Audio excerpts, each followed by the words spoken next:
आदर्श के निवेशक साथियों को मेरा नमस्कार। मैं एस सी मित्तल, प्रेसिडेंट आदर्श मेंबर एसोसिएशन।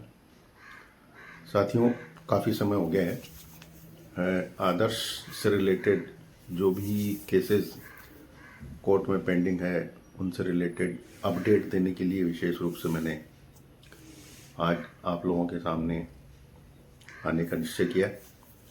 जैसा कि आपको पता है कि पहले भी हमने आपको इस बात से अपडेट किया था कि आदर्श क्रेडिट कोऑपरेटिव सोसाइटी के जितने भी निवेशक हैं उनका पैसा किस तरह से मिले, इस संबंध में अलग अलग कोर्ट्स में केसेस पेंडिंग है।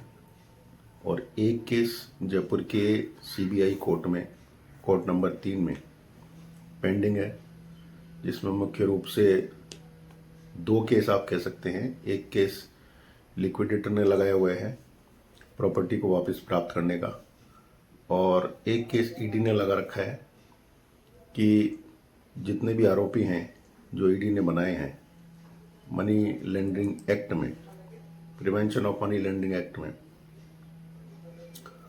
उनको पनिशमेंट दिया जाए। ये मुख्य रूप से 2 केस हैं। और एक केस सुप्रीम कोर्ट में पेंडिंग है जिसमें कुछ पॉजिटिव डेवलपमेंट हैं, और उन डेवलपमेंट्स के बारे में आपको अपडेट करने के लिए मैंने विशेष रूप से ये वीडियो बना रहा हूँ। मैं अपडेट ये है कि सुप्रीम कोर्ट में राहुल मोदी की तरफ से केस लगाया हुआ है, स्पेशल लीव पिटीशन जो क्रिमिनल है वो, उसमें पिछली बार कोर्ट में राजस्थान गवर्नमेंट की तरफ से ये कह करके टाइम लिया गया था कि जो ईडी ने प्रॉपर्टी अटैच कर रखी है वो प्रॉपर्टी कैसे रिलीज हो और उसका क्या स्टेटस है। क्योंकि राहुल मोदी की तरफ से जो एडवोकेट थे उन्होंने ये स्टेटमेंट दिया था कि वो लोग इन्वेस्टर्स का पैसा वापस देना चाहते हैं, और इस संबंध में ईडी की तरफ से क्या स्टैंड है वो चाहिए और गवर्नमेंट का क्या स्टैंड है वो चाहिए।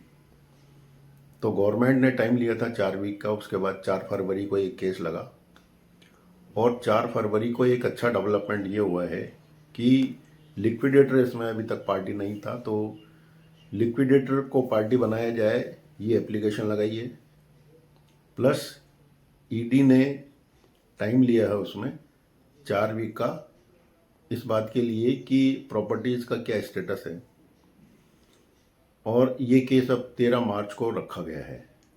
तो अगर ईडी का पॉजिटिव रेस्पॉन्स आता है, गवर्नमेंट की तरफ से ये कहा गया है कि इन्वेस्टर्स का पैसा मिलना चाहिए, राहुल मोदी की तरफ से ये स्टेटमेंट आ चुका है कि पैसा हम देने के लिए तैयार हैं, इसमें जो भी टेक्निकल इश्यूज हैं उनको रिजॉल्व करने के लिए सुप्रीम कोर्ट ने इसमें पहल की है।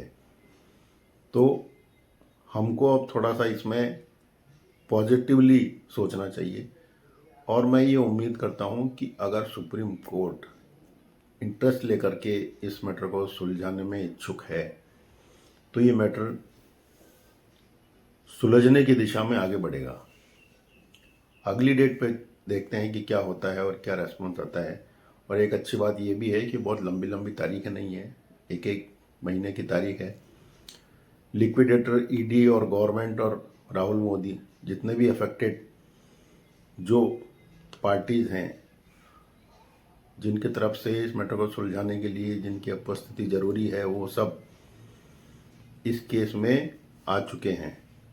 लिहाजा सुप्रीम कोर्ट को ये डिसाइड करना है कि इसको इफेक्टिवली कैसे डिसाइड करे, पॉजिटिव ऑर्डर पास कैसे करे और उसका इम्प्लीमेंटेशन कैसे हो।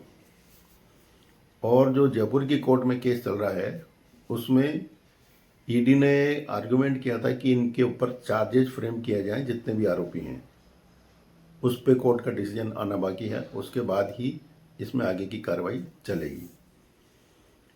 इसके साथ ही साथियों, मैं आदर्श मेंबर एसोसिएशन की तरफ से एक बार फिर से आपसे रिक्वेस्ट करूंगा कि आप हमारी संस्था के साथ जुड़ें। जो एक नॉमिनल मेंबरशिप फीस हमने रखी है उसको पे करें, जो ऑलरेडी मेंबर हैं वो रिन्यूअल करवाएं, ताकि हमारी संस्था को जो लीगल खर्चे हैं और जो अन्य खर्चे होते हैं डेली रूटीन के, उनको मीट आउट करने में हमारे को प्रॉब्लम नहीं आए। आप लोगों का सहयोग मिलता रहेगा तो हम इसी तरह से आप लोगों के हित में, जैसे अब तक हमने फाइट किया है कोर्ट में, आगे भी फाइट करते रहेंगे। जय हिंद।